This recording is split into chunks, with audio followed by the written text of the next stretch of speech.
Hi guys, কেমন আছে সবাই? আশা করি সবাই ভালো আছেন। এই দেখতেছেন সিনিয়র মাতুলিয়া যুদ্ধ করতেছে। তো ইতিমধ্যে আমরা অনেক কাজ করে ফেলছি, অনেক কাজ করে দেখতে পাচ্ছেন রাবিশ এই যে বালু আমরা এখানে ফ্লোর করার জন্য আজকে রেডি হয়েছিলাম, কিন্তু ফ্লোর করতে পারি না এই সমস্যার কারণে। বাথরুমের মাঝে বুঝে কি জানি সমস্যা একটা হয়েছে। আর সমস্যাটা হয়েছে বলতে টাইস টাইস ইউজ করার পর এই সমস্যা সমাধানের চিন্তাধারা আছে মুখের মাঝে। তো আমরা টাইস করা শেষ, এই দেখেন। তারপরে আবার টাইস তুললাম আজকে। এইগুলা ধরতে পারছিলাম ফ্লোর ফ্লোর ধরি নাই, আজকে টাইস তুললাম। তারপর এখন আবার আবার টাইস টাইস লাগাইতে দিব। লাগানোর পর দেখা যাবো কি করা যায়। এখন তো আমরা ভাই কি করবো, এখন এখন নিচে দিয়েও সিট খাওয়াই লাগবো।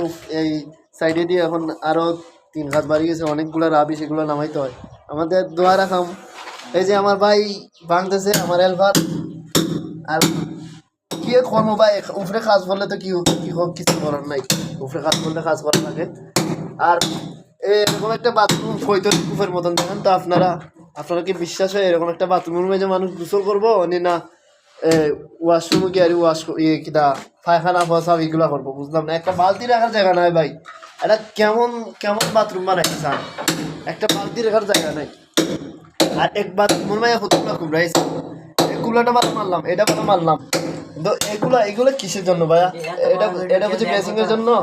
এগুলো কি বেসিং এর জন্য বলেন? আর এদিকে দেখেন ভাইয়া, আমরা এগুলো করছি, কিন্তু এইসান এখানে কয় ডিজাইনের টাইস দেওয়া হয়েছে। সেলাফতে হয়েছে এক ডিজাইন, সাইডের উপরে দেওয়া হয়েছে এক ডিজাইন।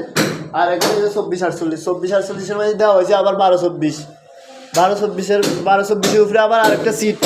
এই যে এই সিট একটা 12-24 পর সিট। আর এগুলো বুঝি চুজ করে দেয়, আমাদের কাজ যদি কোনোখানে ভুল হয়ে থাকে তাহলে আপনারা মতামত জানাবেন, বুঝছেন? ভালো থাকবেন সবাই।